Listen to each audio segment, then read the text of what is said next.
Right. Hello. Hi. My name is Lyndon. Welcome to this, the third of our Plant People talks.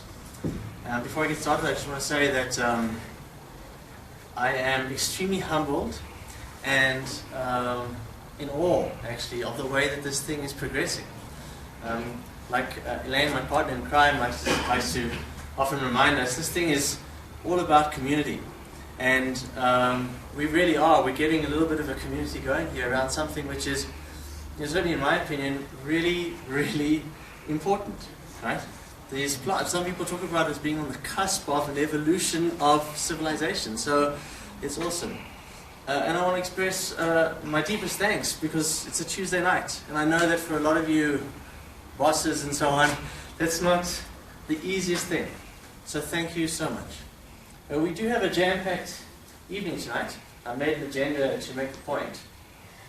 We're going to start with Penny. I'll talk a little bit more about setting up her talk in a moment, but Dream Herbs, this is the main talk of the evening.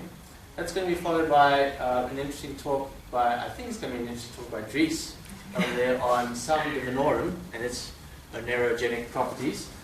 And I have to say, I said this to him at the door, I had no idea that one considered salvia as any sort of dream herb, so being someone who has dabbled, I'm certainly quite intrigued. My good friend Diana is going to be telling us a little bit about Mugwort and its dream-inducing properties. That's just going to be followed by the lucky draw, which is probably why most of you come. I'll talk a little bit about that in a moment. And then finally, and this is actually quite exciting, there's 4 chairs here, and they're going to be occupied by 4 dream interpreters. So this is going to be your chance, if you're carrying last night's really strange dream, or a strange recurring dream, or a nagging nightmare, or whatever it might be, your chance to try and see if there's some deeper meaning to all of that. One-on-one, you don't have to share this publicly, one-on-one. I think that could be really cool. While this is actually happening, Elaine and myself will probably be handing out dream packs, yes? That's here, that's cool, that's being advertised. So, like that. Before I get into the talks, the lucky draw, unfortunately Jane has vanished. We were going to draw 2 names from the proverbial hat, but it looks like we're going to draw 1 now unless she appears. Diana's going to be giving away a Mugwort plant, so some lucky person's going to have a very lucky plant to take away this evening. And there's some on sale, hey? The rest are on sale. If you don't win it, you always buy it. Okay. I chose the word oneirogenic because that's how Penny chose to describe them yesterday. She tried to advertise her own talk on Plant People Group. I just want to start by just a little story. Long before I ever knew Penny or Craig, where's Craig? Here, Craig. Who run Ethnotrader, I was a client of theirs. So Ethnotrader is an online site for, if you don't know, for selling traditional herbs, traditional medicines, traditional psychoactives, and so on. If you haven't been to Ethnotrader, you should. It's a really cool site, www.ethnotrader.co.za. But, so as I was saying, before I ever knew them, I was a client of theirs, and I was regularly buying things like Salvia Divinorum and so on. And one day I decided to spend some time on the site, and I came across an interesting herb called Calea, which was interesting because of its name. And I got some. I did some research into it. All about it was able to induce psychedelic type dreams. I thought, oh, that sounds cool, and I got some. Made myself some tea, hectic mug of tea, and I got to say, it didn't quite taste as bad as the camel crisp, which is the way that Elaine likes to describe it. But it was pretty hectic. I had to zen my taste buds out and go through it. You know how it is, you zen through the drink. And I was so excited and so anxious for an evening filled with some incredible stuff. And I was so excited and so anxious that I was unable to fall asleep. So since then, I have not found the wherewithal to try it again. But I do hear it is supposed to be fantastic, as are all the other interesting goodies that Penny is going to talk about tonight. and I think it's going to be a fantastic talk. She's a little bit nervous, but she'll warm up to it. Over to you.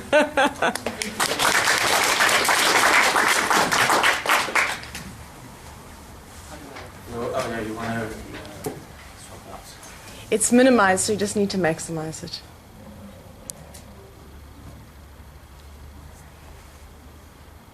Oh, you see it.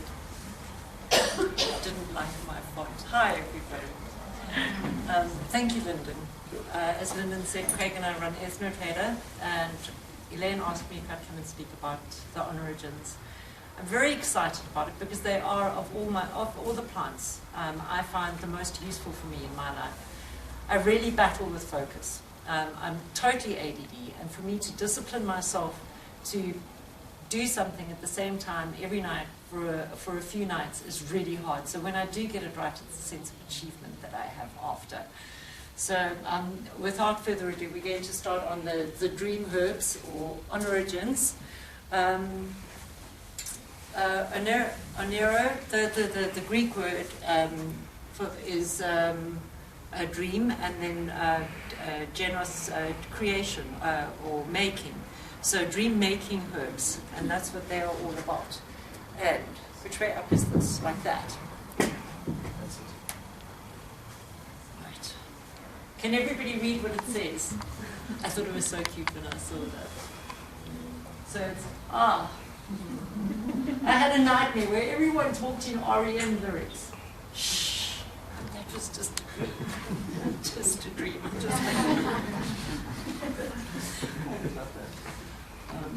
Right, how we define, I'm very upset about my font. We define a dream as a series of thoughts, images, and sensations occurring in our minds while we're asleep. But is that what they are? What makes a dream? And what is a dream? I'd like to actually just ask one or two of you for your ideas. What do you think a dream is? Anybody want to offer anything? Yes, please. I think it's that the soul wanders the universe, to experience life in a different way. Soul wanders universe to experience life in a different way. I like that. Similar soul content. Soul content. Anybody else? Yes? Communion and symbols. Symbolic communion. Symbolic communion. Yes? I think I'm probably going to offer something a little bit more logical in that. I think it's your brain organizing thoughts, but if you work better on visuals, so it's your brain's way of taking information that you've seen and sort of categorizing it on what you understand a feeling of something looks like, if that makes sense. So if you see something and it creates a certain feeling, then your brain goes, well, that's the best visual representation of what I dealt with that day. Okay, so sort of sorting out your days. Brain's way of kind of filing. It's a little filing cabinet. A filing cabinet. With pictures. And coloring in books. Yeah, I like that. Well, there was somebody else over here, yes? Yes. Yeah, I would say for me dreams come in various levels. Yes. So there is one level where your subconscious mind uses symbols and other images to communicate with you, and the more you understand symbols, the more you can interpret that. Okay. That's the normal dream. There are times when dreams become vivid, even lucid, and at some stage you can, with practice, recognize that you're dreaming whilst you're dreaming. At that stage you can have conscious communications. The breakthrough for me is when you can make a choice in the dream. Absolutely. And I think that kind of opens up a whole spectre of dreams that goes from real communication with other entities in the dream world, out-of-body experiences, astral travel, which can be interpreted as dreams, but they're more than the dream. Yeah, we're going to get back to the lucid dreaming thing a little bit later, but thank you for that. So, for me personally, what my dreams do for me, and what they are very much a sorting thing. And when we get to why we dream, I'll talk more about that. So we're going to move now. Why do we dream? Well, I found this on the internet, and I thought that largely it was quite a nice sort of logical way of explaining it. This comes from a man called somebody Hobson. I forget his first name now. And he's been studying dreams for, I think it's 35, 40 years now. And he's come up with some pretty well-backed science on dreams. This is something that he put forward. The primary function of dreams is emotional expectation fulfillment, discharging unexpressed emotions or expectations still active in our nervous system at the time of sleep onset. And this, previously they thought that synapses were created or re-engaged during dream state. And what has been discovered since is that synapses are pruned in dream state. And why this would happen is because what happens when we're dreaming is that the synapses that are pruned simplify things for us. So we take in a lot of information in our waking state. There's so much going on. A lot of it we're conscious of, and a lot of it is unconscious stuff that we see. So, somebody walking past you in the street in a red jacket, and you don't actually see it. So to simplify it, our body just actually prunes synapses while we're sleeping, so that there are simpler ways to direct our thoughts and memories. To me, when I first read about it, it sounded like brain damage. Secondary memory consolidation, learning rehearsal, forming new associations, problem solving, threat simulation, restoration, etc. These are all the things that dreams do for us. But then, on a more personal level, for me, what dreams do for me, why I feel I dream, is that in my dreams, every aspect of every person that I meet is a reflection of myself. So whether it be my father or my husband, in most of my dreams, not all dreams, but in most of my dreams, it's a reflection of myself. And in that situation, there are various examples that I could give. For example, the week before my daughter was born, I had a dream that myself and my husband went out. We went out, and I said to him, I'm going to have this baby now. So I had the baby, and we decided that we'd leave her in the hotel room, this newborn baby, and we'd go out and party. I woke up, very heavily pregnant, completely disturbed that I was going to leave my newborn baby and go out drinking with my husband. How I interpreted that when I calmed down to being able to breathe and got over crying because I'd abandoned my baby, was that through choosing to have this child, I was in danger of abandoning my creative self, my inner child, and that my guidance, as in the father figure of the child, represented by Craig, my partner, and my nurturing self, my mother, was quite happy. That part of me is quite happy to walk off and leave that. And the dream for me was just a redirect to go back and nurture that creative aspect, the baby, the child self. So I really like this quote. I'd like to have given the person who wrote it credit, but it was one of the forums. And they had a name something like Blinky Eyes or something. So I just loved it. I've often wondered why I don't dream about things I've actually done. It's like my brain takes all of my experiences and uses them to write its own story. Definitely one of mankind's greatest mysteries. Well, I'll kind of go along with that. And now we get to the part about lucid dreaming. There are several different kinds of lucid dreams and different ways of accessing lucid dreams. The first that I'm going to discuss is dream-induced lucid dreaming.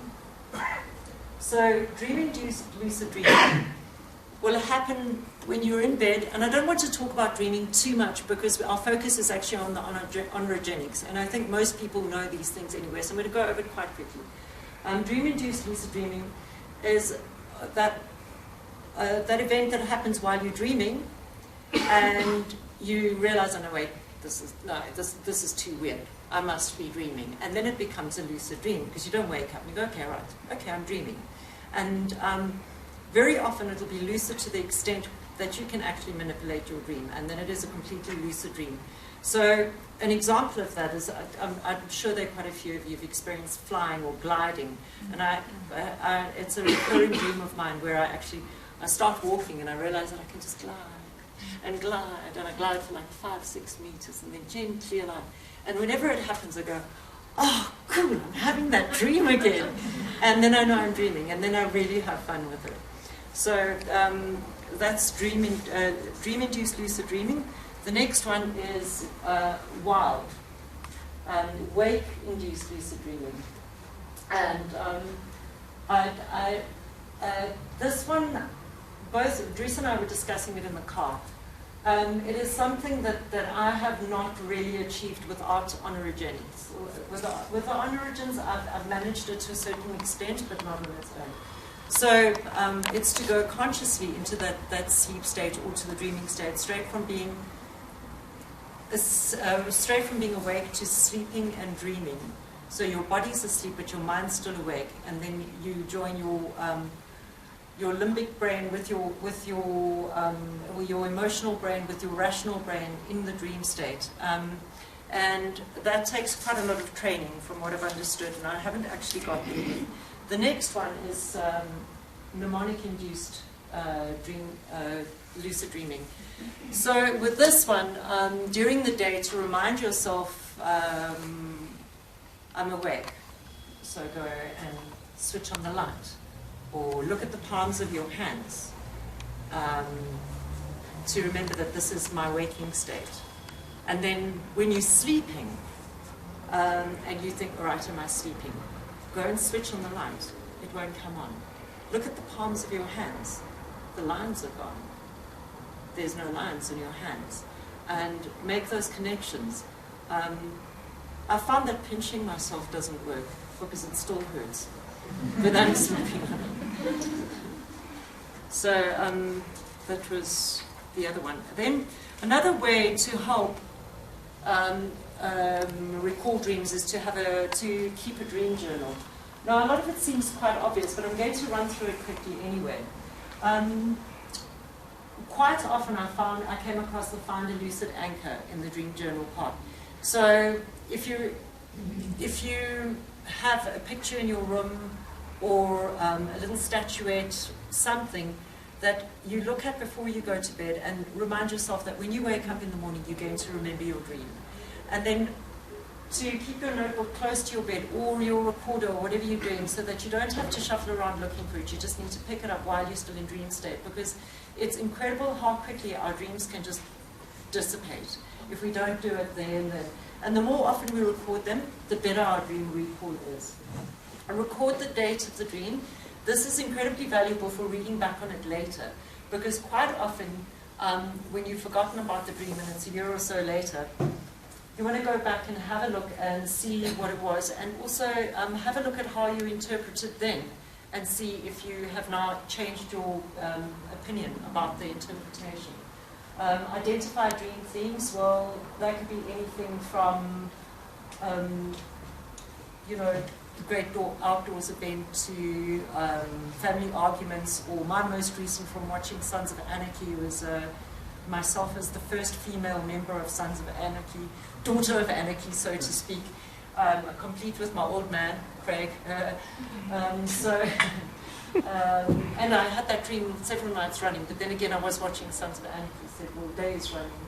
And then using sketches and diagrams, very useful, and also because you can put down a lot more than a couple of lines in sketches and diagrams than you can often with words. So it's a good idea to do that to capture more information. And then also what's happening during your daytime at that stage, so that you can see what's, if that is affecting your dreams. And there was quite a lot of discussion on that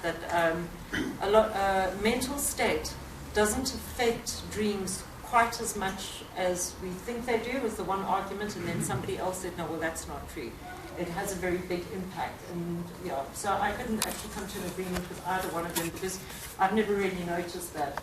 I don't have nightmares when things are rough in my life, and although I recall events, it doesn't really change the tone of my dream, so to speak, And then give your dream a title when you record it. That's just a good idea for recalling. And then also when you have a dream and you have that title as a dream, you can always anchor it in later.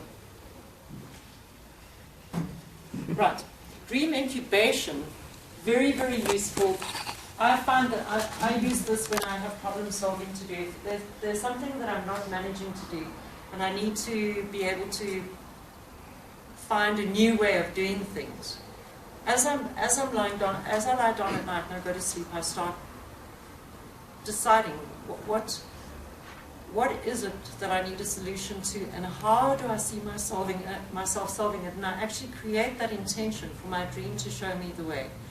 And very often when I wake up and I record my dream, I think, well, you know, what has crashing a red Golf got to do with, you know, my particular problem? And I'll write it down and I'll come back to it. And eventually, it might not be that night or the following night, but eventually there will be some way into finding a solution for the problem. They've done experiments on this at Berkeley University. There was a group of students who signed up for experiments where they were all tasked to do dream incubation to help them with problem solving, preparing for exams, various tasks at hand. And the success rate was particularly high in that group. Where it was something like 65% of the students actually found total solutions to the problems that they weren't managing to solve during their waking hours. And the balance of 35 managed to at least find ways to get closer to what they wanted to do. And now, at last, onto the oneirogenics. Happy space. Oneirogenics, as I said earlier, the dream creators. There are so many things. Not everybody needs to have some herb to induce dreams. Can I have a show of hands? Who has lucid dreams without taking anything? Okay, well that's fantastic. Who has experienced any one of these? And I notice I left Salvia off. Okay. Right. Only one of them? More than one of them? Right. Okay. I'm not really going to talk much about the Mugwort because Diana's here to do that. I left Salvia Divinorum off the list completely, but Dress is going to be talking about that. The Passiflora and the Valerian, I'm just going to make a passing reference to and speak a little bit about that because they don't really induce lucid dreaming. But because they're both so relaxing and calming, you do remember your dreams better. You sleep better and you have better dream recall as a result of those. So we won't go into those too much, and I'll move on to Calea. This is also Calea teniflorea, as well as Mexican dream herb, and called leaf of the gods. This is a ruse. It is called leaf of the gods to make you want to drink it, and then you taste it, and it is by far the foulest tasting substance known to mankind. I'll tell you what it tastes like. With anything I've tasted, there is nothing as bitter. It is just so bad. There was one of the experience reports on Arrowwood where the guy said that you can make tea with it, and some people recommend you put some honey in the tea to make it a little bit more palatable. But that's a little bit like putting chocolate icing on dog poo to make it palatable. I kind of go along with them. I don't think anything makes that palatable. So that is what you're looking at. And Craig's got a plant going. So we're hopefully going to be able to make some cuttings. It's quite hard to grow from seed. We just have to wait for the plant to get a bit bigger. It's a bit of a slow grower. And then we should have some Calea plants available, hopefully still this year, but probably only next year. And just the flowers. I'm sorry, it's not the greatest image. And then that is what it looks like here. Now, why you would take Calea, it has, if you'd like to pass this around, Smell the bag as well. It's very, very aromatic. It's absolutely beautiful. Maybe start on this side of Jerry.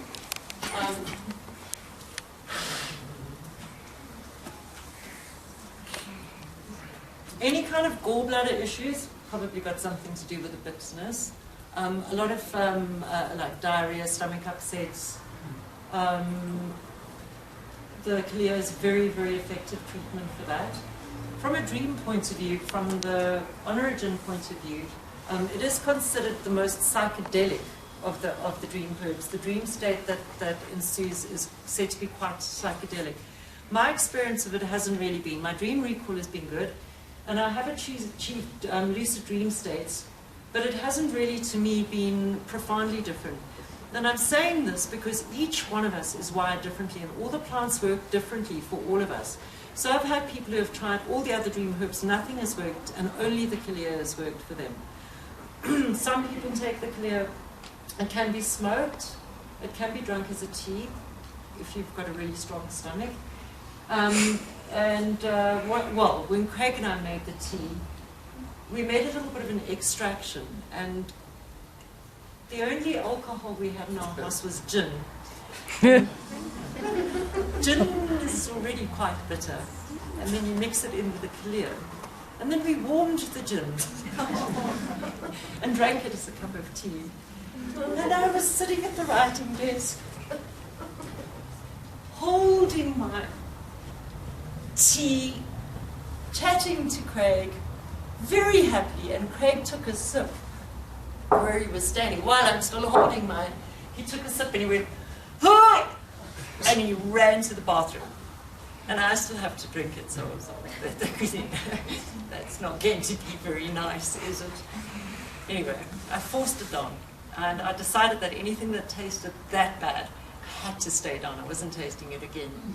And the ensuing dreams were definitely lucid, but not anything that I would compare to my experiences with the Entada rheedii and the Sutherlandia Calea. The Entada rheedii has been the best for me so far.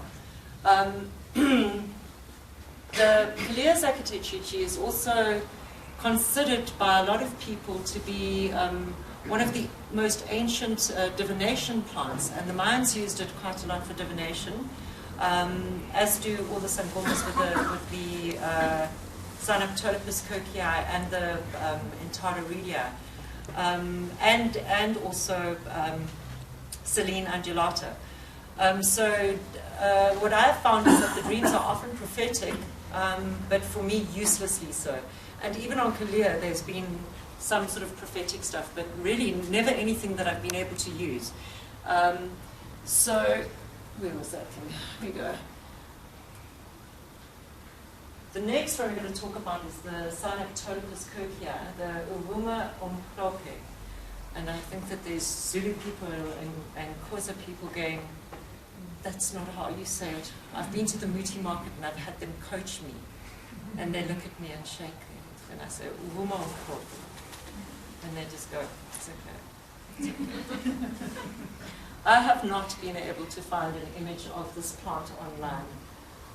Elaine and Lyndon gave me a book for my birthday, and there was a beautiful image in it. And do you think I can find this book? I have misplaced it to the point where I don't know where it is. And I've been hunting for it because it has such a beautiful photograph of the plant. This is what the plant looks like. And I'm going to send this around so you can feel it. I'm going to break off a little piece and chew it if you want to. This is part of a root of the Uwuma Umhlope or Sutherlandia. This is a particularly interesting dream herb because since I've been taking it, I find myself better able to focus if I remember to take it. Also, my memory seems slightly improved when I remember to take it. And interestingly enough, it's got an alkaloid that has been named curcumin. And curcumin is neurotrophic. So it actually does repair to neurons, and this has been researched quite extensively. And now I've forgotten what else it does that was so important that I was so impressed with. Isn't that brilliant? I'll hopefully remember before I stop talking about it. Oh, that's it. It's anti-leukemic as well. It's got anti-leukemic properties too. This is also research that has come to light quite recently. I came across some articles where they said that that it caused a risk of brain tumors. I have looked for peer-reviewed articles on that or some kind of reference, and I haven't found anything. So just be warned that somebody somewhere is spreading a rumor that this causes brain tumors potentially, but I haven't found any evidence. So if anybody does, please get back to me and tell me before I sell this to somebody and they get brain tumors. That wouldn't be good. That is the only illustration of the whole plant I could find. Tubular flowers. It's a waxy, dark bluish green leaf. And then, of course, what you're looking at is the root. And then the seed is like, it's a berry, sort of an orangey yellow berry. We also are arranging with Random Harvest Nursery to get us some plants we can start propagating, because I also have a feeling that the wild harvesting is depleting natural stocks. So we just want to watch that one and make sure that we start cultivating. I'm sure there are lots of people who'd happily put a few plants in their garden as well. The next one.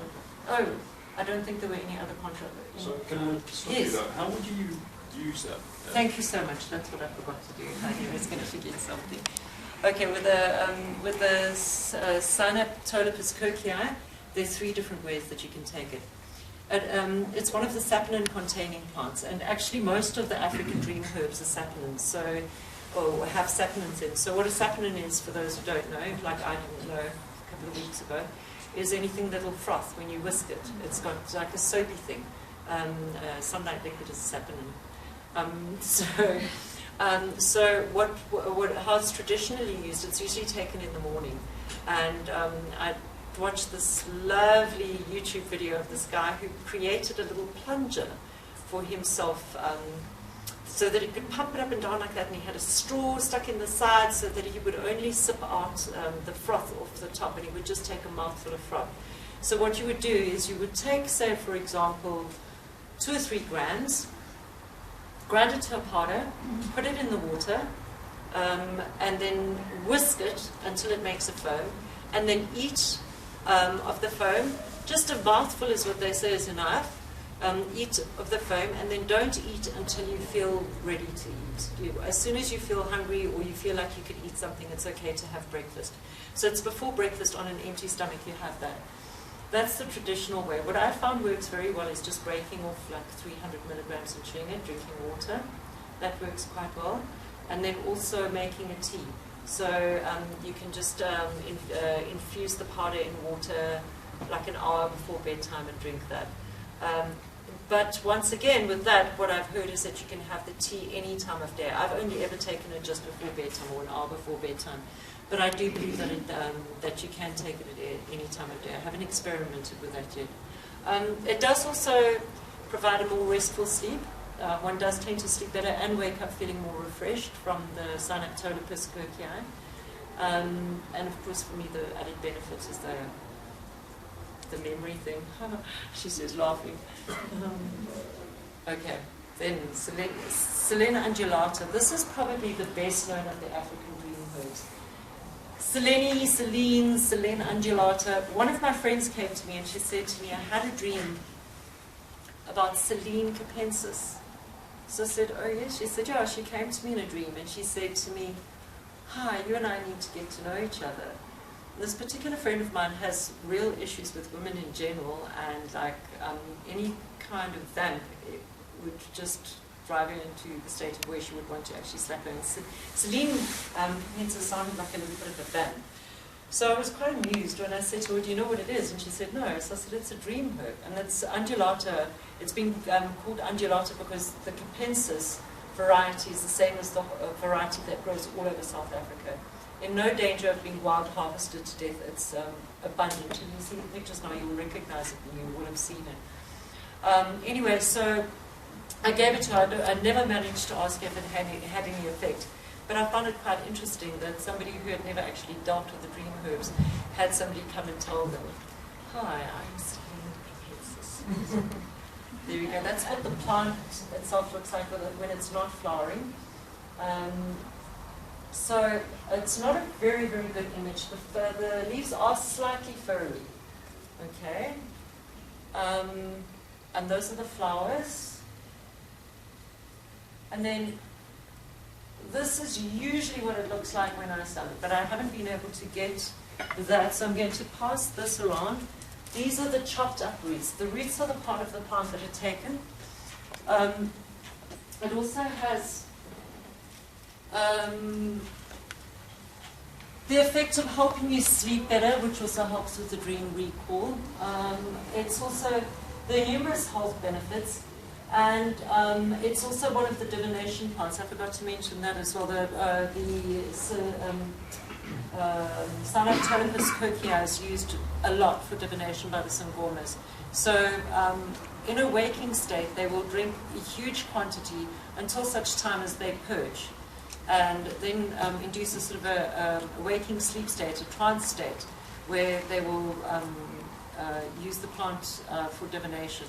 I have not tried this, but then again, I'm not a Sangoma, so I had toyed with the idea of trying it, but haven't really quite mustered up the courage yet. I'm not sure how much I need to take and how long I'm going to have to purge for.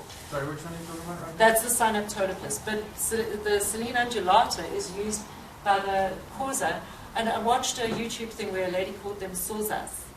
What's a Xhosa?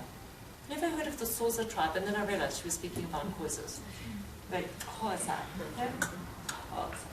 Anyway, and so they use them a lot in the ceremonies. There's a word gone again. Initiation. Is it initiation? Yes. When the young men and young women of the Xhosa tribe are initiated into the tribe as young adults, they go on a 6-week fast of eating no meat and drinking the dream herb, so that they can connect with the ancestors and speak to their ancestors and receive their guidance for what their path is. So it is used very, very often as ubulawu. It's also the same sapulin as well, so it can be taken, the foam can be taken. 300 milligrams a dose. Once again, if you are having a tea, you can just chew the stick as well. That works very well. Hey, Craig? Yeah, Craig says that's worked really well for him, and it's not bad. Also quite a good one if you want to give up smoking, because if you've got the whole stick, you can hold on to the stick, chew it, and it also does, Silene undulata is also quite successful in helping people with withdrawal. And I'm going to still sip a few water here because my mouth is very dry. So any kind of withdrawal, whether it be from cocaine, heroin, it doesn't matter if it's an opiate or speed, crystal meth, this will ease. And even with smoking, but you know, yeah, I've given up smoking successfully twice in my life and started successfully 3 times. So that's where I'm at. But I mean, really, you know, when you really want to, this is a tool that does help and can help. Kind of like licorice root, and it doesn't even taste all that different to licorice root. Who's experienced the Silene undulata? You have. And your experiences from a dream point of view? For the first few days, nothing. And then around about day 5, I stopped. Yes. And then I had lucid dreams after that. Yes. So not while I was on it, but quite often. Yeah. And for you? I took it for about 3 or 4 days. Didn't notice anything whilst I was taking it.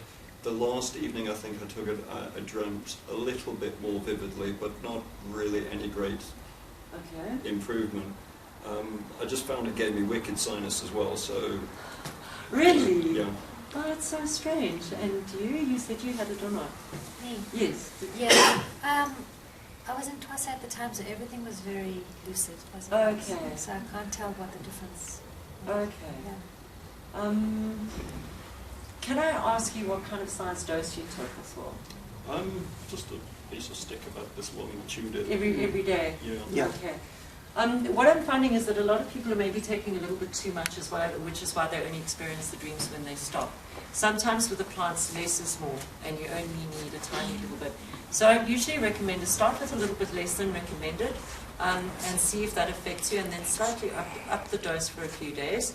With Silene undulata, a vegetarian diet or as much raw food as possible may also help to activate, to help it be more effective.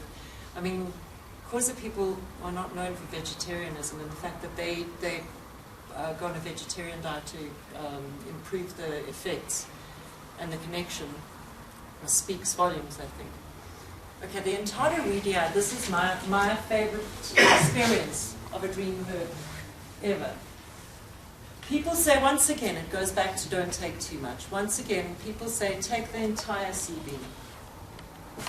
I'll pass one from this side and one from that side.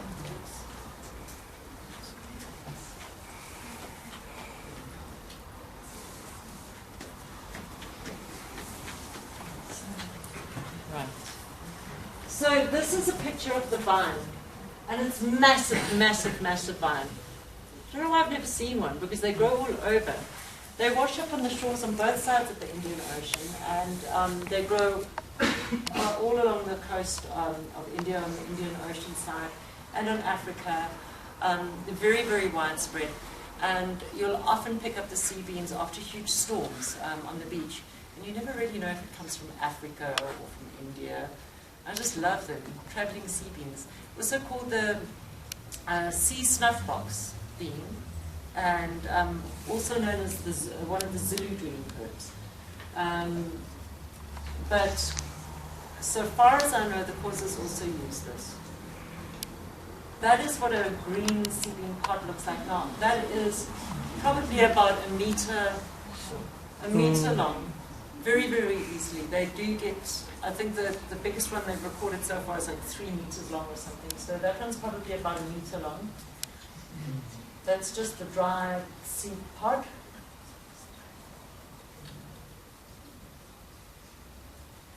And then the sea beans. So now, this is quite a tough nut to crack. As you see when you're passing it around, it's got a very, very thick outer shell. And then to take it out and open it up, the inside of the seed doesn't taste too bad. It tastes a little bit like stale walnuts. Now, I gave my friend Jane some, and she muscle tested and said she can't take it because of her heart. So with all of these things, it's always a good idea to just make sure that you're okay with it. Calea, 1 or 2 people have reported allergies. Entada rheedii, one guy reported that his mouth became quite itchy on the inside, and his throat started closing up, but it wasn't anything that was life-threatening. It is ligand, so it may even be related to, you know, I don't know, like a nut allergy or a peanut allergy or something like that. We're not really sure. There are not too many reports of people being allergic, but just always test with a little rather than get yourself into trouble if you are going to try the Entada rheedii. So what they recommend online is that you take the contents of an entire seed bean and chew that, or crush it up into a powder and eat it. Or you can turn the little seed pod, or the seed husk, the whole seed into a pipe.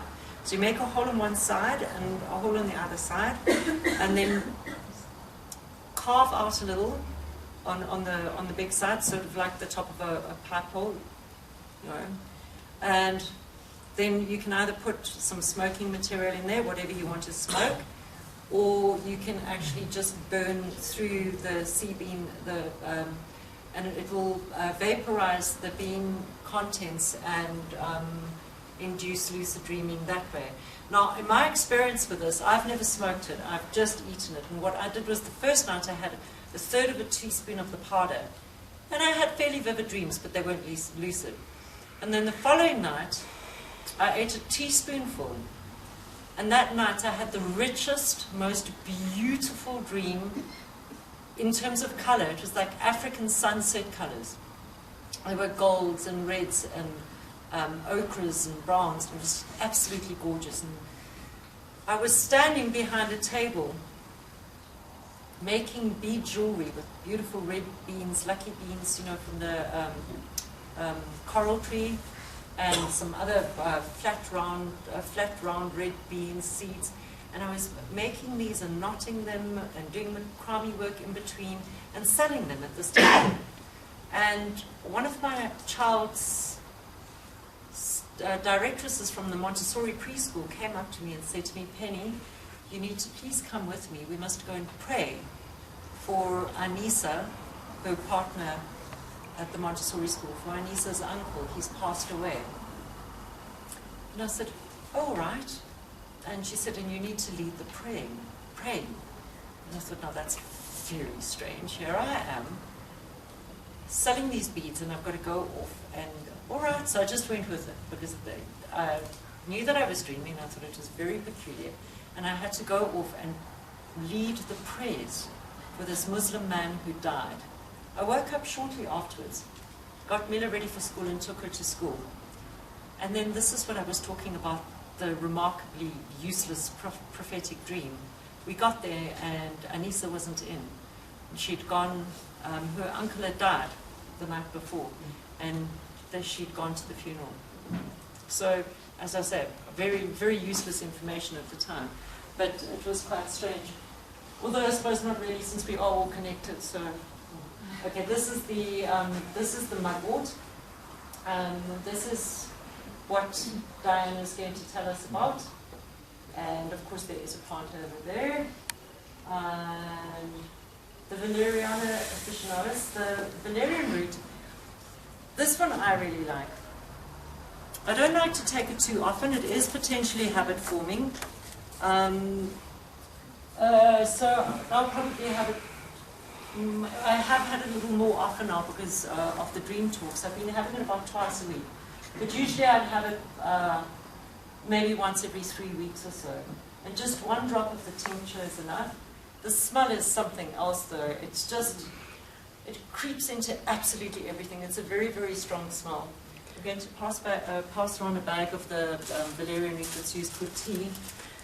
Penny, I must tell you my experience with valerian. I once bought a box, and it was in my kitchen, and I kept going to the kitchen, and I kept going, someone's got really stinky feet. And I didn't know what was going on. And eventually I identified it was the box of valerian root. Oh, it's terrible.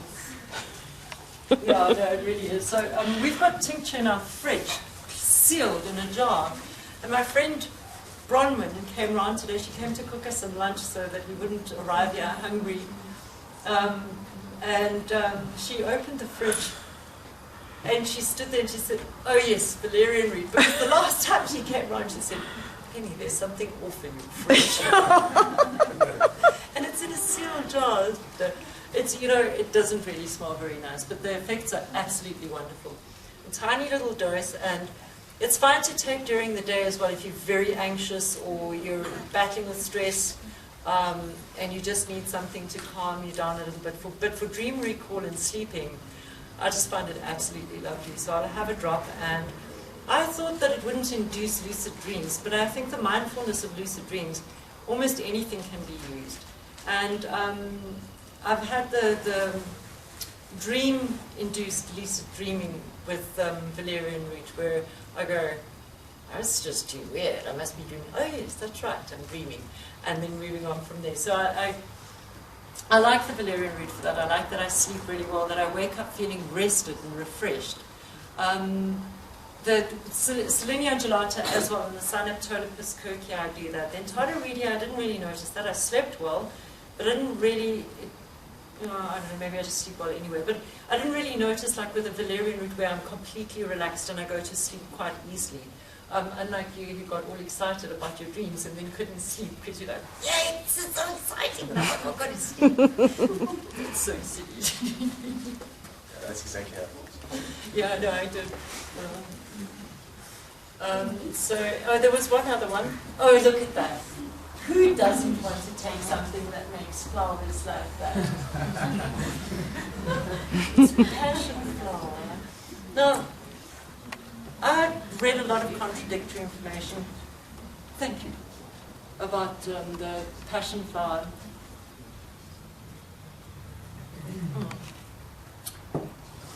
Passion flower, I'm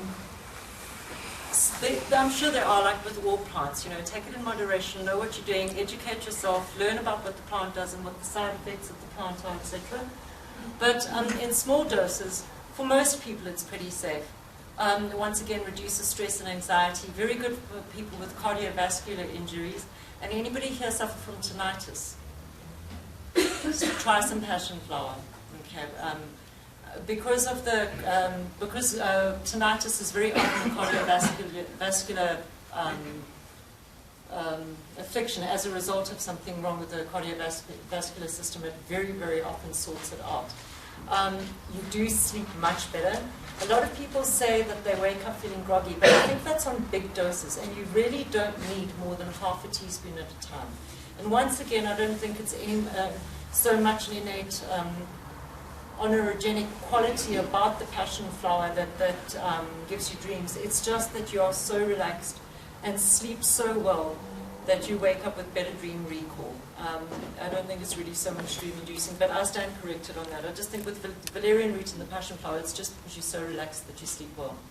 The two worked quite well together as well, valerian root and passion flower. So you can take a drop. If you're really, really suffering from insomnia and you really, really, really need to get some sleep, have a drop of the valerian root tincture and a cup of passion flower made with half a teaspoon of passion flower steeped in water for 5 minutes, 5 to 10 minutes, and you will sleep very well. It's almost guaranteed. Unless you've taken Calea and you're too excited. So you make a tea with the actual flower? No, it's the plant uppers. Look, I have samples. Okay, I don't think the smell actually comes through this bag, so maybe just. But there are, aside from the flowers being absolutely beautiful, there are other reasons why you can use the flowers. There are medicinal purposes. I'm not going to go into that this time because there's just still quite a lot to get through on the dream herbs. So now ubulawu. When I started speaking about ubulawu well, the plants, ubulawu is a preparation of the plants and used in ritual. And ubulawu,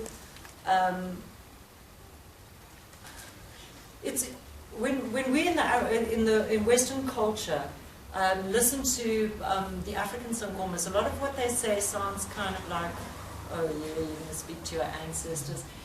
For us, there's no real context for that. You know, very few of us have the understanding of what it is to go back and speak to your ancestors. And, you know, my strong feeling is this is tuning into your DNA, where you come from, and finding out about where you've been. And quite often, when the Sangoma is speaking to people about contacting the ancestors and healing themselves, that's your DNA. Your ancestors are all in your DNA, aren't they?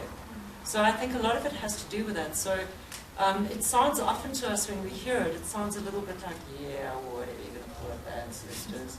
But it makes a lot more sense to me when I think of it in terms of DNA, you know, accessing DNA and DNA memory.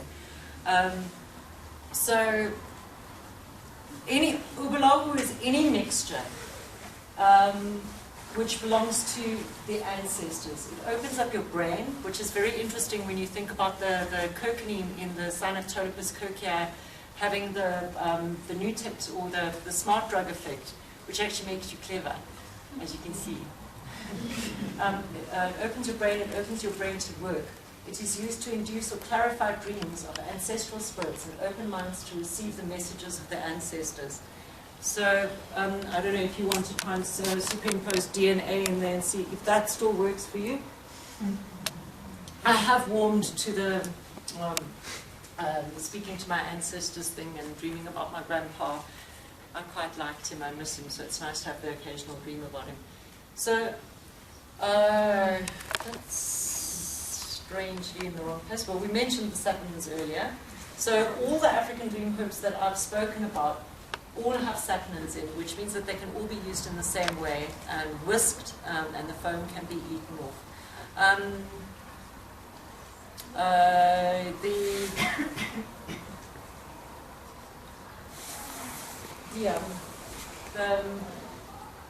The traditional way of taking it, and you see the initiates, the Sangoma initiates do most of the preparation because they have to learn to do it before ceremonies. And you'll see them sitting there with a big metal and a wooden whisk, whisking a huge big pot. And then everybody's got to eat the foam. So in terms of what ubulawu is, it's a tool to aid with divination and prophecy. And usually this would be the place of the Sangoma or the guide who would do that. To facilitate communication with ancestors and ancestral spirits, and to access conscious dream states. So with the initiates, what do you call that rite of passage thing again, please, Linda? The initiation. Yes, thank you. Vision quest, or yes, there's yeah, many terms for it. Yes, so with the causes, The causes is the initiation. Yeah. So with the initiation, young women and young men will have to take it for a period of 6 weeks. And I only, for myself, having that conscious dream state, being able to guide my dreams, it's not something that I access as often as I should, having access to the medicines that I do. It does take a lot of routine and planning and structure in your life to be able to do that. You know, you've got to make sure you're not drinking coffee after a certain time. Another killer, any alcohol. People who smoke marijuana very often don't recall their dreams. So there's quite a lot of discipline involved in actually achieving a conscious dream state. And from the time I knew that I was going to be doing this talk to now, I think I may have managed it 4 times. And that's 9 weeks. So that's not really, really a good, measure, which is also why I felt so nervous. I felt so unprepared because I wasn't achieving that dream state that was required. And it was almost as though the events leading up to this talk just made it so that this is what had to happen, if you know what I mean. I don't know if anybody knows what I mean. That I couldn't access those. And I had to rely so much on the internet, past experiences, and speaking to other people about their experiences. So when it comes to the dream interpretation, there were some awesome things that happened. We'll just do some dream interpretation later with Diana and Jane Roxton-Wiggle and Dries and myself. And there's some very, very interesting things that came up that perhaps would not have if I'd got too caught up in my own lucid dreams over the period of time. Okay, just ending off because now I'm going to introduce Dries. So I thought I'd leave Dries with this nice image, inspired by Salvador Dali. Yeah, kitchen utensils and food. Yeah, I know it's very odd. There you go. Shem, do you want that? Do you want that off, Dries? Yes, you can leave it up there. Oh, do you like it? Okay. All right. So I just want to tell you a little bit about Dries. We met Dries through ethnotrader.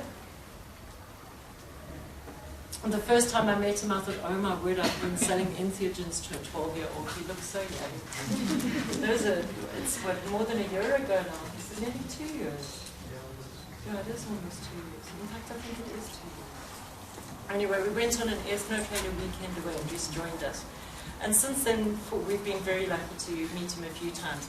And he discovered that his passion was to guide people with the various plants. And his particular field of interest at the moment has been the salvia. And where Craig and I have a lot of people order Salvia Divinorum extracts from us, a lot of people never come back and order them again. They take it once and they go, that stuff's too weird. You can something more normal. Anyway, so Dries has been guiding people on the salvia journeys, and he's been so good at doing it that people have gone back and back again and ordered more salvia because they've enjoyed it so much. So what he's going to be talking about is Salvia Divinorum as an oneirogenic, and how he's used it and accessed his dreams. And he was chatting a little bit about it to us in the car, and I found it very, very interesting. So without any further ado,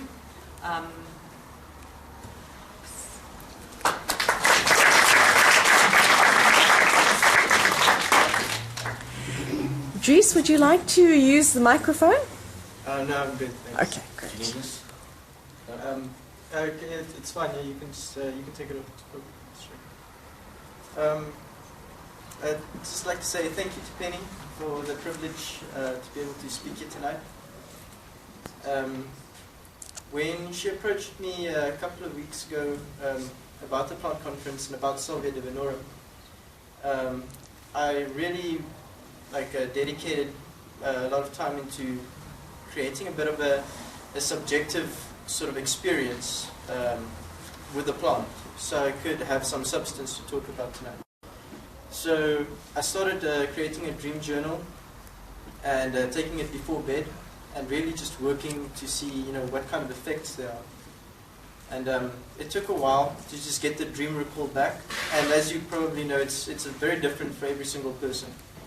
So I can't guarantee you that if you do try it, that the experiences will be very similar, but you'll definitely be seeing some effects in the tangent of what I'm going to discuss tonight, because Salvia Divinorum does have a very strong personality.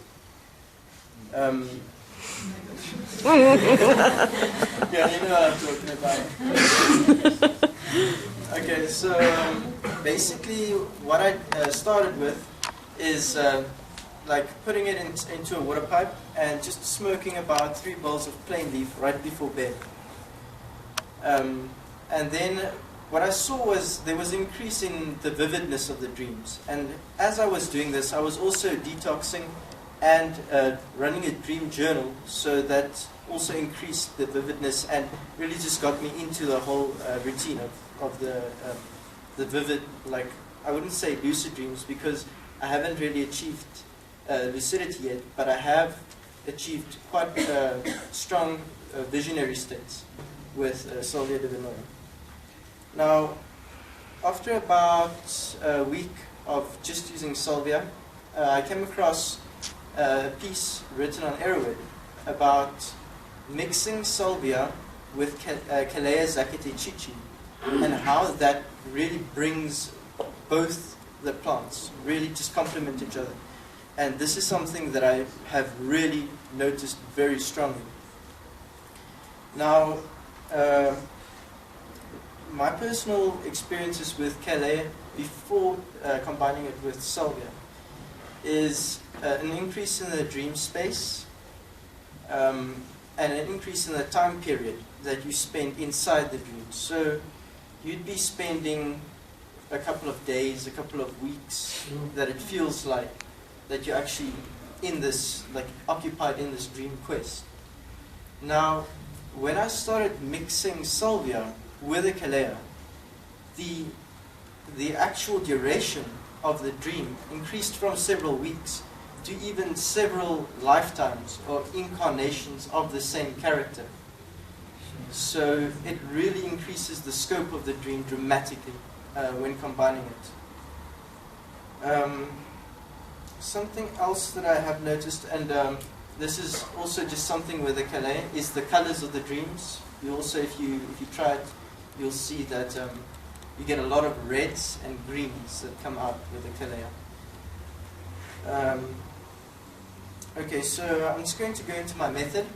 Once I started mixing the Calea in with the Salvia in with the Calea, I typically took a rhizoderm and put 2/3 of Calea, 1/3 of Salvia Divinorum plain leaf, and then just sprinkled a little bit of concentrate into it as well, and just smoked that right before bed.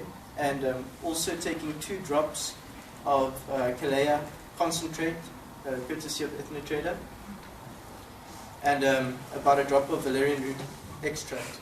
That just keeps you in, because Calea, I find, it does give you a bit of energy, so you'll be tossing and turning if you take it in a very high concentration. Another approach I took to the presentation tonight is to just kind of try and define Salvia Divinorum in its place as an enogen.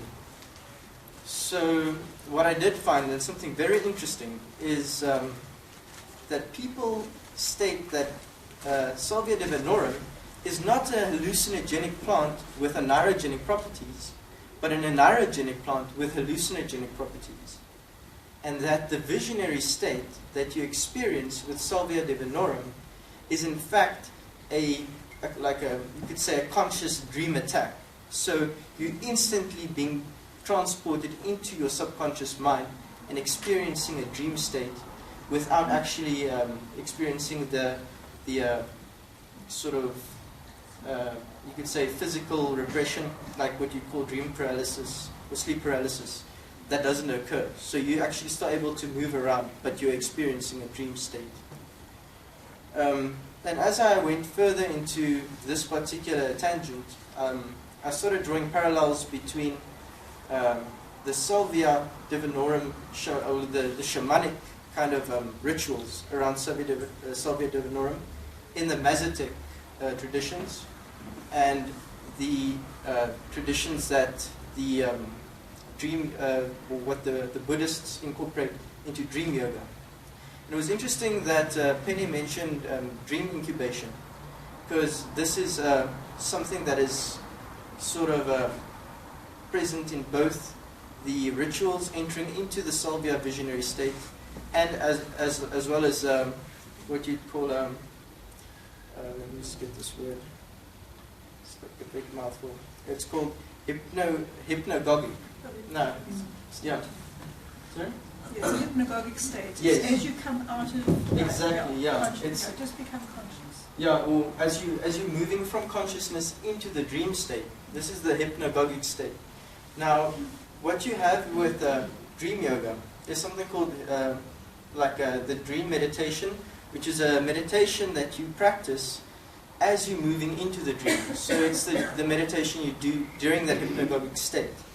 So it's very similar to dream incubation in that, well, like my personal practice of it, and I'm just going to lay it out, is basically as you're laying there in bed, you've turned off the light, and you're lying on your back, and you kind of set the scene. So you're saying, okay, I'm going to have a dream, and in this dream, I'm going to be a certain character. And this is kind of going to be the attributes of the character. And this character is going to be engaged in a sort of a dream quest. And this quest is going to entail the following. And then once you've established these parameters, you start to kind of color the world. And you keep on building. In this meditation, you keep visualizing, you keep building up this world. And by the time that you transition from waking into dream, you're simply transitioning into that world. And it's already created. And this is that, you can say, an effective method of dream incubation, but it's also a long-standing meditation that is used. Now, there was an anthropologist who went into the Mazatec, she went and consulted with a Mazatec shaman, and she went to the sacred sites where they were harvesting the Salvia Divinorum. And all of these things she included in a paper. A woman by the name of Jose Luis Diaz. And in her paper, she details a lot of the traditional shamanic rituals that go around Salvia Divinorum. Now, anybody who's tried Salvia Divinorum probably knows how chaotic and scary it can be as you're going into that state. So an interesting thing to note here is that the shamans have a lot of taboos and rituals that they practice before and after the Salvia state.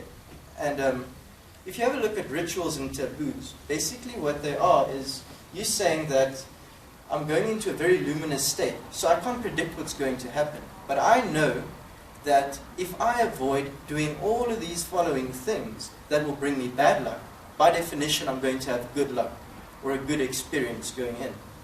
So this is kind of a way to just structure the experience in a positive tangent.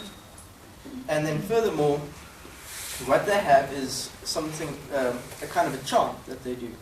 Now, I can draw some parallels between the hypnagogic meditation and the chant, because what they do basically is have a sort of a visualization and this meditation that they link to a mantra beforehand, because it's very difficult to hold an image in your mind as you're going through this very chaotic phase. But by linking it to a mantra and chanting it, they're able to maintain that meditation just by the association it has to the words in the mantra. So that's a very interesting sort of a link that I drew. And it's, I'm only really scratching the surface of the similarities between them, but it's very important to note that it is in fact taking the dream state and bringing it into the conscious experience. Now, if you look at the practices that go into initiating a yogi into dream yoga, there are 6 stages that that you typically go through to become an initiated dream yogi. Now, what I am because you know, if you're going to do Salvia, there's not, you don't have a lot of initiated Salvia shamans.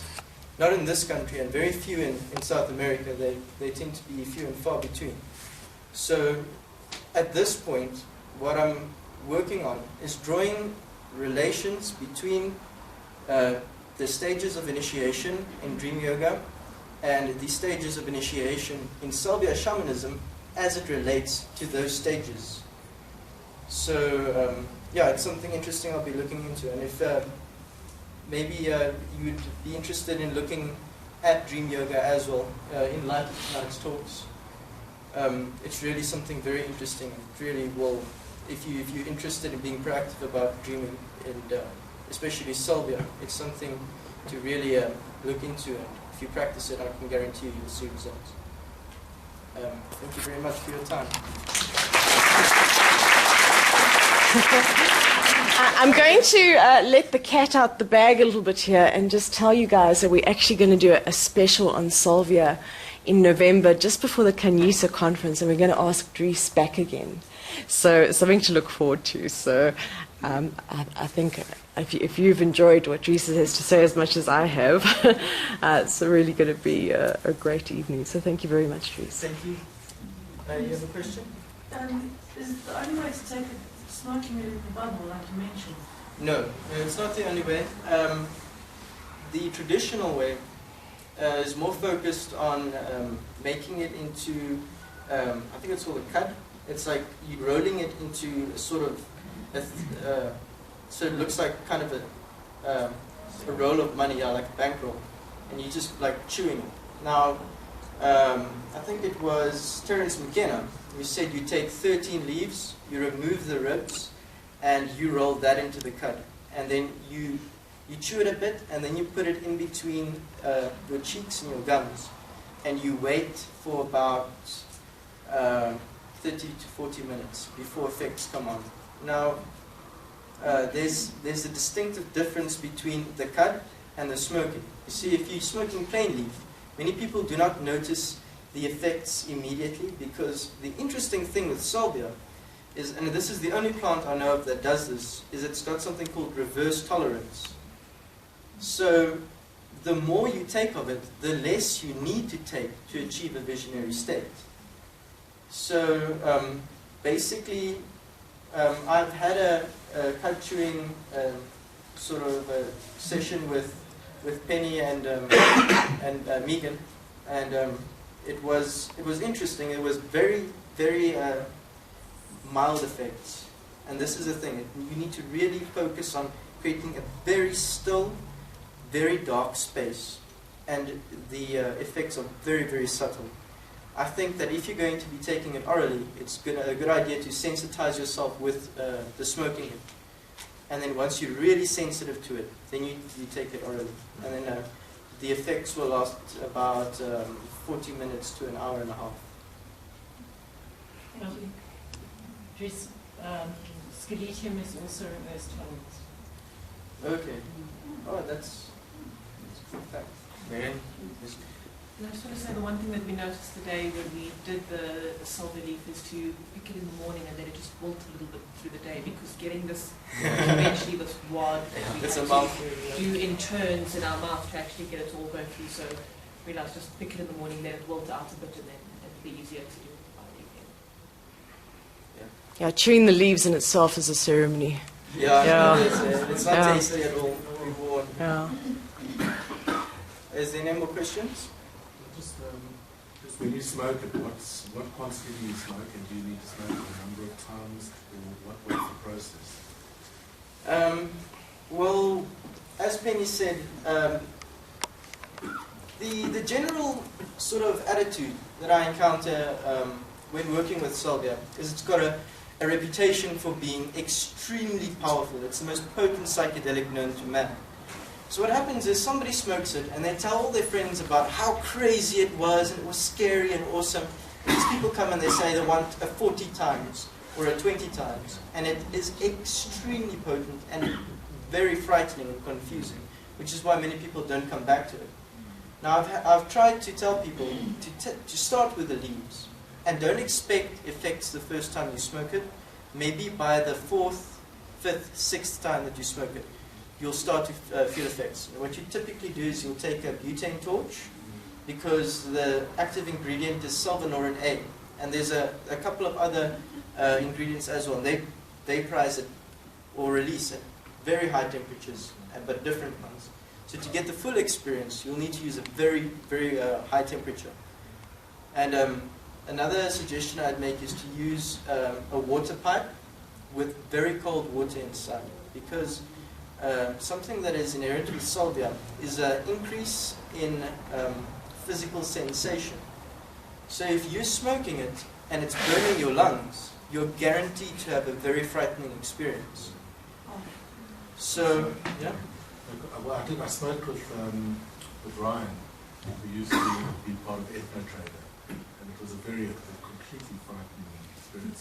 That was how we did it. We got in the water, and I never went back to it. Yeah. 15 years later, I haven't gone back to it. That's how scary it was. Yeah, it can so be. I'm trying to understand how to get over that scary part. You said earlier that you had a mantra and an object or a symbol that you focus on when you reach that space. Yeah. So is that what you use to move through the chaotic space? Yeah, I'd say that a mantra is very important to really to focus on a place you want to go to, because it kind of twists the whole world in a certain way.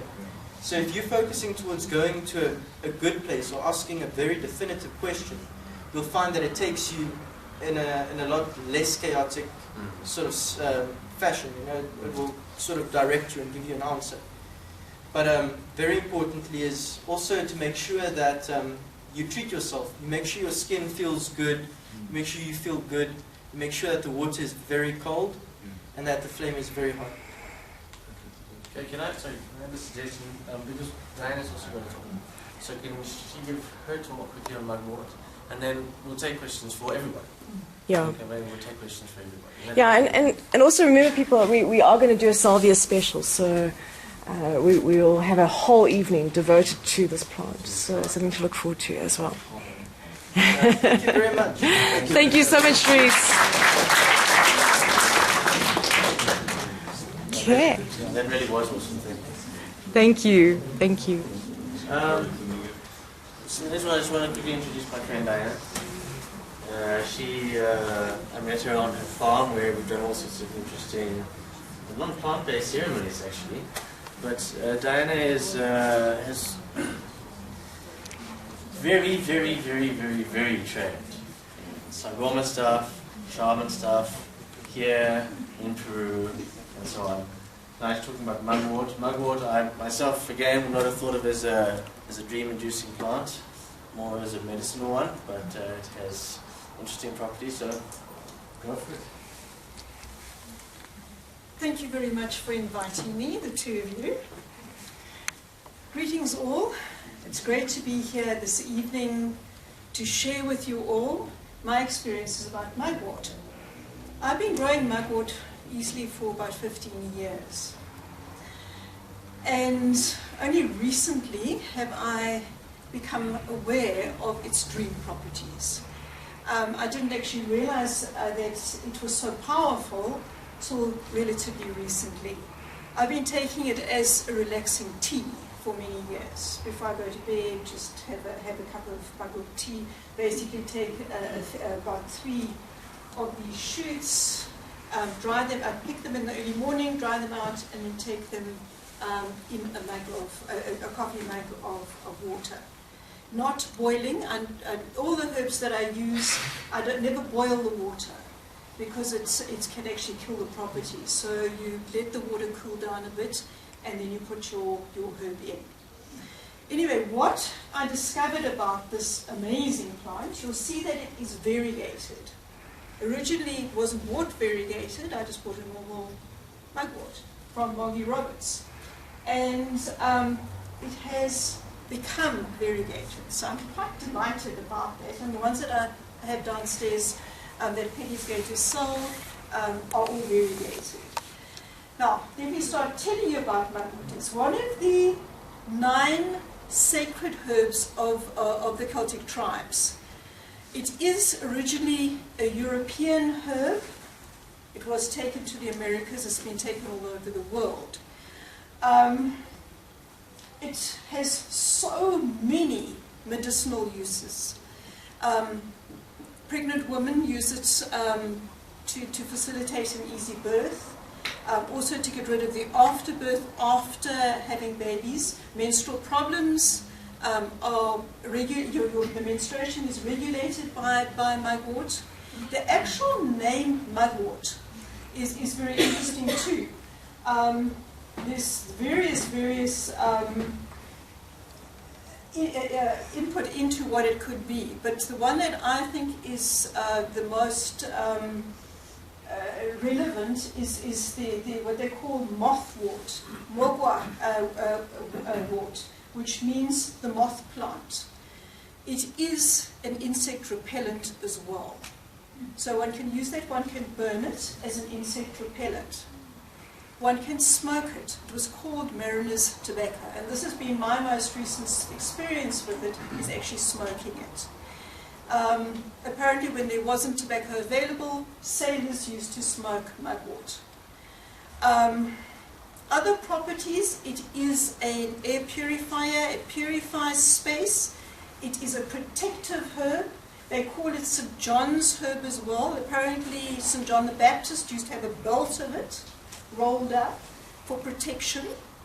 It gets rid of evil spirits. Not that I believe in evil spirits, I just believe in heavier energy entities. So it raises consciousness, it raises vibrations so that you are in that raised conscious state rather than the lower frequency states. It is very good to put in your shoes if you're going hiking because the oils that it gives off are very restorative, so you don't get blisters. It's good to rub on your skin as well. It's very relaxing. As I said, the tea before you go to bed is relaxing. Now, because this is all about dreams, I decided, well, I am going to smoke it. So this last Sunday night, I rolled myself a nice cigar of it and had a good few puffs, and it was magical. I thought, well, wow, I'm converted. I'm not going to smoke cigarettes. I've smoked all my life, but I'll smoke about 1 or 2 cigarettes a month.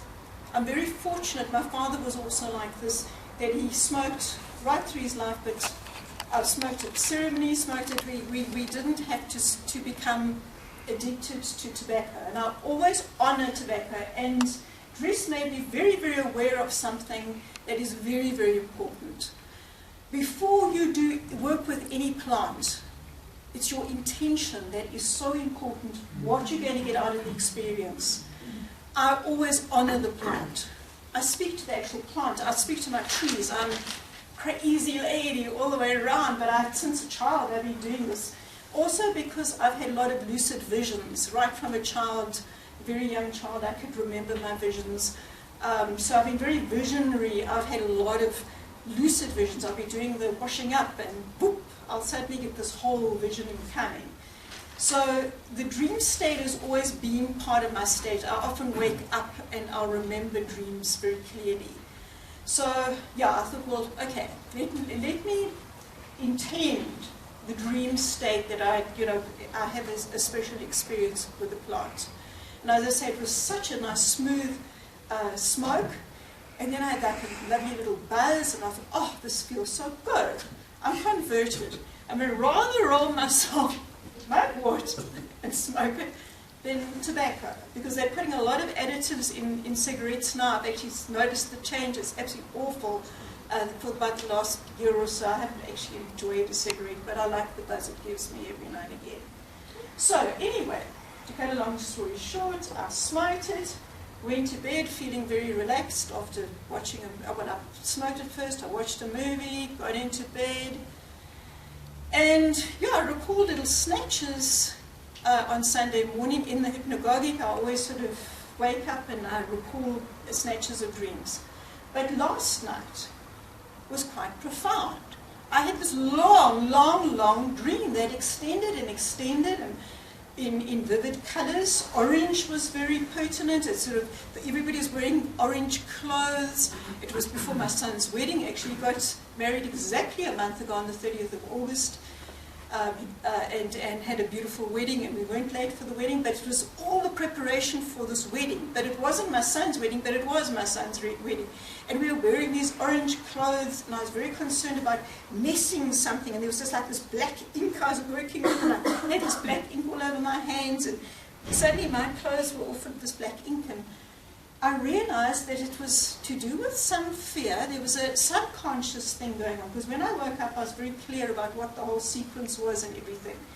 And it's to get on new clothes and everything before the wedding. There must have been some subconscious thing that was sitting there that needed to come forth so that I could release it. Well, my subconscious could release it. There must have been a fear of maybe being late. And because I travel so much and I live far away, I'm always going, and I'm always very organized. You know, if I'm always packing bags, and I'm always, looking at the time to see that I will arrive in time for everything. So it's sort of this being maybe a control freak as far as that's concerned. And here in this dream, I, had to lose control. And it sort of told me a little story about myself and that I must loosen up a bit. And yeah, it was great. So, try it out. There's lots of plants downstairs. And I would really recommend it as a tobacco substitute, because that would be really great. And I say, being open to your dreams.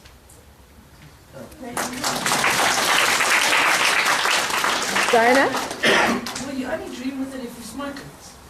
Not necessarily. I think because I dream I'm aware of my dreams. I have a lot of lucid dreams where I can see my body awake next to me when I'm dreaming. So it's very difficult for me to actually say. But the fact that I had this whole dream sequence, where I was very, very aware of the sequence, after smoking it, I'll say, well, great. I mean, as I said, drinking the tea, it just relaxed me, and I could remember dreams, little snatches of dreams the next morning. Another question over here. You can eat you don't have, you make a tea out of it. You don't eat the leaves, I don't think. I suppose one could do it like, when you could put it in your cheese. I know with the coca, I've chewed a lot of coca and had experiences with coca, putting it in my cheek. You can try it. We can all experiment with it, I can't say. Project? What about, I've heard a lot of reports about toxicity of mugwort, that it can actually be quite toxic. I did read about it because there's a certain ingredient in it. Yeah, you got to, I think if you overdo it, like I will do it, say, once a month, or, it's not something that I'll repeatedly do. I'll see with the smoking now, I'll maybe smoke it twice a month, because that's what I do with tobacco. So, I can't say, but I did read, when I went onto the internet to research it, I did see. I've used mugwort in many tinctures and many different potions and things, but they always give very serious warning about the toxicity level of it.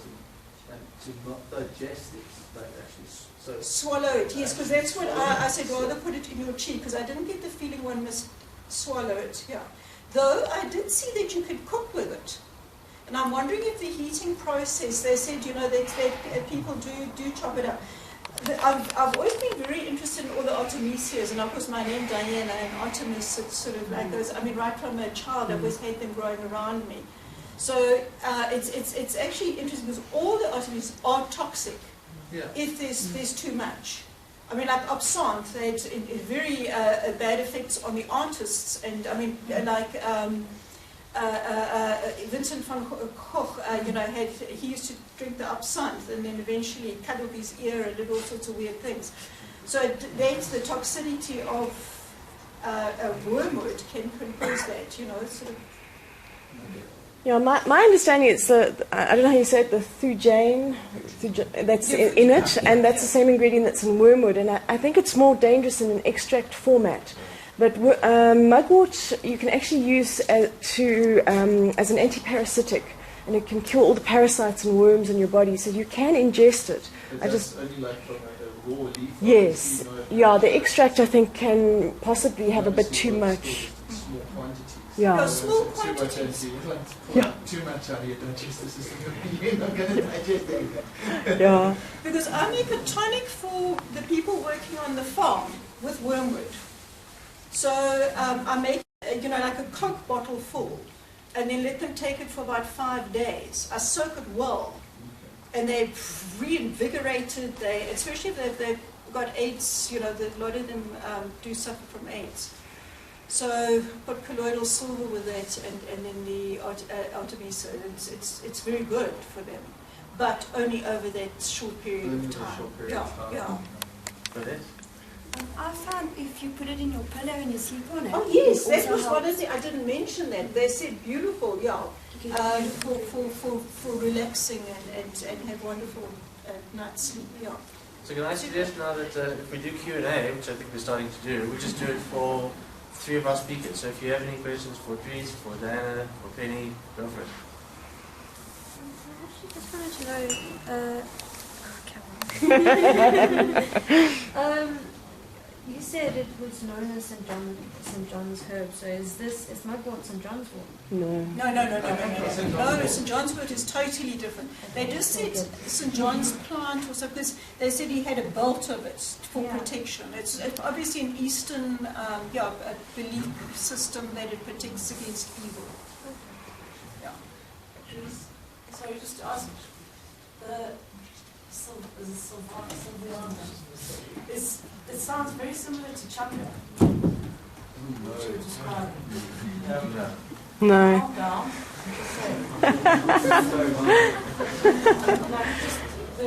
From what you said, because Terence McKenna also said Chunga he finds it very aggressive. So the way you explain about it being sort of frightened, it sounds quite similar. Well, in my personal experience, I'd classify Salvia Divinorum as a moon medicine and Chunga or DMT as a sun medicine. And the reason I say this is because Salvia Divinorum is very much focused on sensation. So you'll feel, it feels kind of like being pulled through a very strong underwater current that is kind of swishing you around. You'll feel alternate gravitational fields. We were discussing it in the car as we were driving here, and I suspect that the alternate gravitational field may have something to do with the pull of the moon, because it's very subtle, but in that amplified state, it's very powerful. And you might feel like you're leaving your body. You might feel any number of very powerful sensations, whereas Chunga is something that is a lot more, you could say, clear.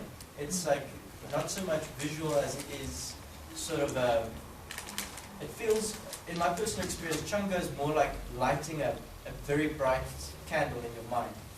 Okay. And but an interesting combination of the two is, a while ago I smoked a very high concentration of salvia, and I saw a very particular vision during that experience. And every single time I smoked it after that, I saw the exact same vision. I couldn't move past it. Then at one point I smoked Chunga, and I saw the same vision, but from a different angle. It was a lot more illuminated. And through that experience I understood it, and then I could move on. So it's great to combine it, but I'd say they're very different, in fact almost opposites in their approach. But yeah, as the onset is very strong, and it's called the nuclear cannon effect. And it's something that is present in both Salvia and Chunga with DMT. Okay. Thank you. With Salvia, most of your description of your experiences were through smoking. If you are chewing it, would you also think you would experience the same lucid dreams or whatever you were having? What would be the difference? I think that the chewing of the cud, it's got a much slower onset and a much longer duration. So in that regard, I'd say it's closer to the actual dream state in that it almost coaxes that state out. Whereas if you're smoking it, it kind of kicks you into it. So it really hits you with that state. You're still dealing with the fact that it's coming on, and then you're already very deep into it. So it's actually two different experiences in that regard. So I'd say it's definitely something to try. If you're really looking to explore the quieter, gentler, dreamlike quality of it, then I'd recommend a cud. But first, as I said before, sensitize yourself to it by smoking plain leaf, or starting with a 10 times concentrate in small amounts, and just kind of really getting a feel for it. All right, we're pushing 8:20. Yeah. We're pushing 8:20, so we're going to have to move on. But I mean, all the speakers will be here afterwards. A for dream consultation, B for Salvia concentration, Mugwort consultation, and so forth. Let's see what our next slide is. Our next talk. Our next talk is going to be done by Dan. And it's actually one that I just quickly want to do in 2 minutes. To let you know what it's going to be. It's about Andean Incan cosmology. Okay? I think it's the first of 4, a series of 4, I think, that she'll give us over time. This will be the first one. The reason why this is exciting for me is, well, I mean, as I mentioned the first time that I was here, is I've been to Peru, I lived there for a while.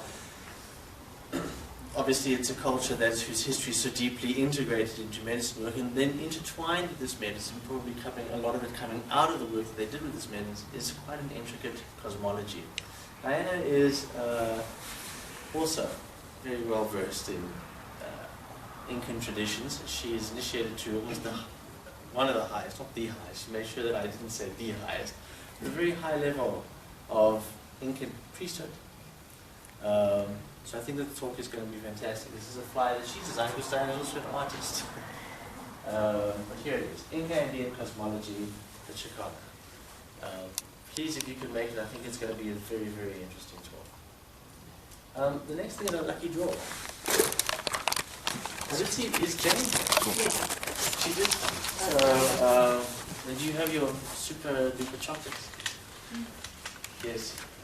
Yes, okay. So we're getting one of those, right? And then one Mugwort. All right, now we have a very scientific method of conducting a lucky draw here. So, Reese, I'm going to ask you to choose a number between 1, 2, 3, 4, 5, 6. 1 and 6? Choose a number between 1 and 6? Yeah. 5. Okay. All right. And Diana, if you can choose a number between 1 and 6? 3. 3. All right. Okay, so now, if you can choose a number between 1 and 2. 2. Okay, so the winner of the Mugwort is Eugene.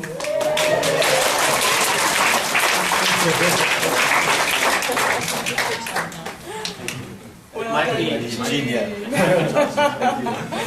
And Jane, do you have I just want to tell you something about Jane's chocolates. And Jane is also one of our administrators on our Plant Healers Network, and she's a high vibrational nutritionist and biodynamic farmer and permaculturist, and is also available, for consultations in that regard. And she makes the most incredible chocolate that's filled with superfoods and high vibrational superfoods, but it's probably the best chocolate I've ever had. No, this is the best. Yeah, This is the best and the winner of the very special chocolate.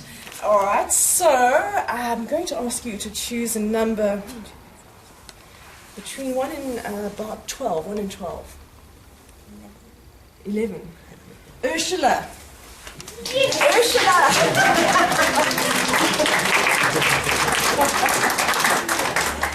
I think Ursula, you might want to leave. And I went to this lecture, and she is amazing. Make an appointment.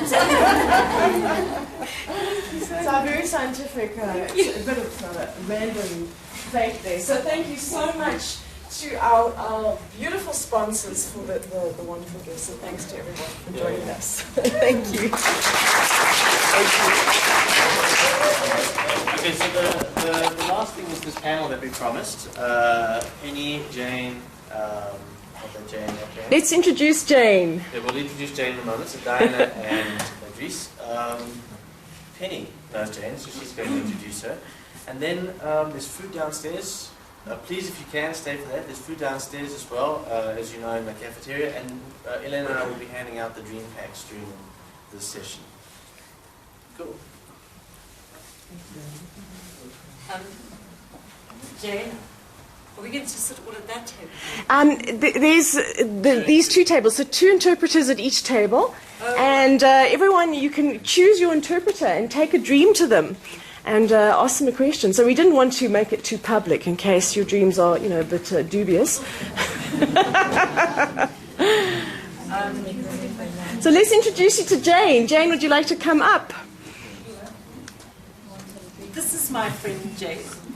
Jane has very, very many talents. And I thought straight away about Jane because I know that she lucid dreams without taking anything. In fact, Jane doesn't take very much at all. Occasionally a glass of wine and maybe some champagne on special occasions. And she has done ayahuasca as well. But Jane is very knowledgeable and has a deep understanding of spiritual life and has access to the spirit realm in ways that some of us only touch on occasionally. So Jane also, I wanted to mention this particularly tonight because one of the things that you can do is experience a psychedelic state without ever taking anything, and that's through chakra dance, and Jane is also a facilitator of chakra dance. So if you'd like to, before you go, please get her details so that you can join in that, because it's open to men and women. So Jane, the floor is yours for a moment. Oh, okay. Hi, everybody. Hello, Jane. I'm not quite sure what I'm supposed to say, but perhaps on chakra dance. Yes, on chakra. Okay. Lucid states. Luce was talking very nicely about mantras and intentions and all of that sort of stuff. And lucidity, I guess, is something that I had to move away from and into the real world, so to speak, as I got older, and I think I've nearly managed. Yeah, nearly. I think I might have a body. Just checking. Yeah, I think every now and then I kind of check to see that I have a body. So it's not the greatest thing that it's always cracked out to be some like weird, wonderful psychic. It's actually a really difficult path to walk because you feel very separated from everybody else in terms of what you understand and what you see, and the limitations that bodies bring to other people that you don't have.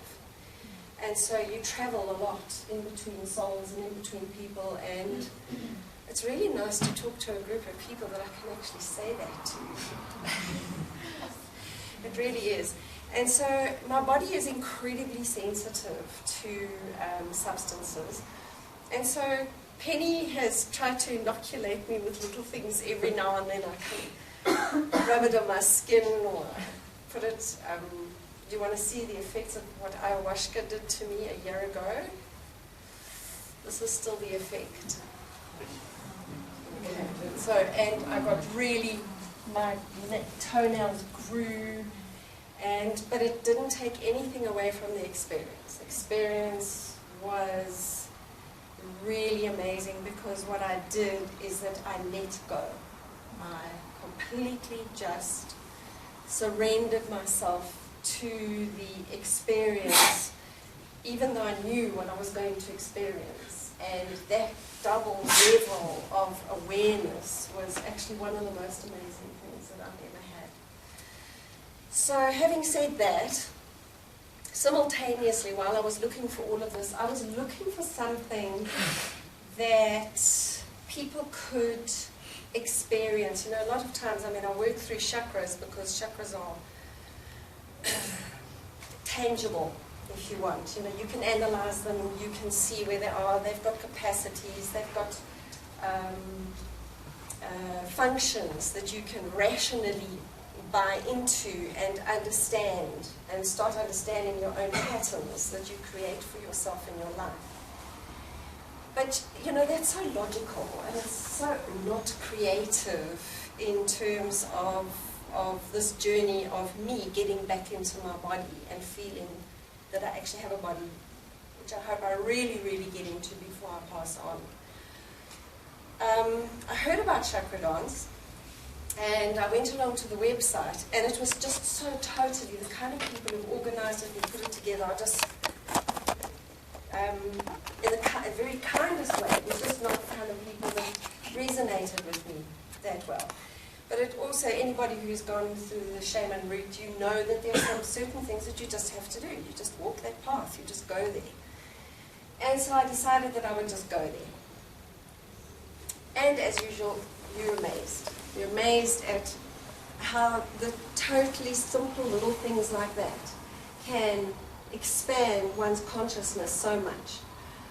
I was a little dubious when I finished my training that regular people out there who are really just looking for a laugh more than anything else, but most people are sort of searching spiritually these days anyway. So I was hoping that a lot more people, in terms of searching for their spirituality, would be attracted to it. And I have been right. It's still not out there very much. Most people don't know that it's there. I think there are about 6 South Africans who have trained as facilitators. I'm the only one in Joburg. There are a couple in Pretoria, can you believe it? And basically what chakra dance is, it's like moving into a waking dream. It's facilitated by mantra-like music that works on each chakra in turn. So the frequencies are created to work from you within each chakra. And what you do is that you create free movement, a little bit like trance dance, except you actually specifically don't use any kind of substance. You specifically don't do that because you actually want to get into the waking dream state. And in that waking dream state, you experience, everybody to one degree or another, but a person who has no idea that lucid dreaming even exists starts experiencing lucid dreaming by the time they do it for the 3rd time. People who have done any kind of, talked to plants or done the plant medicine, they do it immediately. They recognize it immediately. They're standing there. I was listening to the music that you were introducing over here. Oh my word, that's it. I was just, yeah, that's really gets me going. And with a lot of the plants that we talk to, they dictate your experience very often. In chakra dance, and this is what I love about it so much, you are dictating your experience by letting go. So in other words, you're letting your oversoul talk. So you're going deep inside of yourself and you're just allowing your oversoul to talk. And you are never ever unsafe. You are never ever going to hurt your body. You may very well take yourself a little deep into trance state, but generally, just like any good facilitator or shaman, you're going to monitor that.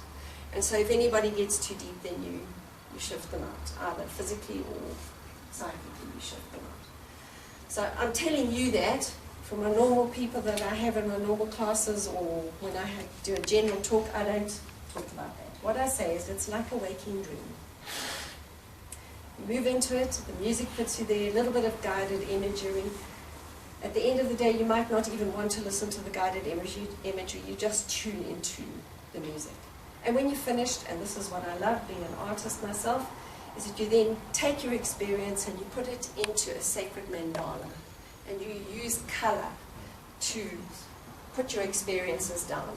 I draw people's auras, I decided I might as well call myself Gypsy Jane, because what the hell, I've got a little ball and I can do this kind of stuff. People don't really understand what auras are. Auras generally are just a collection of your thoughts, your beliefs, your systems. It's all what your chakras have generated in a small space. But what people do is they come to me, they tell me, I say to them, give me an issue, give me a sentence, and basically I'll do a CAT scan, an MRI slice of that particular part of you, and make a painting. And this is what you do in chakra dance. You do it for yourself. You get there and you make a slice of life for yourself, and you use it as a talisman. So there we go. And it takes you deep into that state. Thank you very much.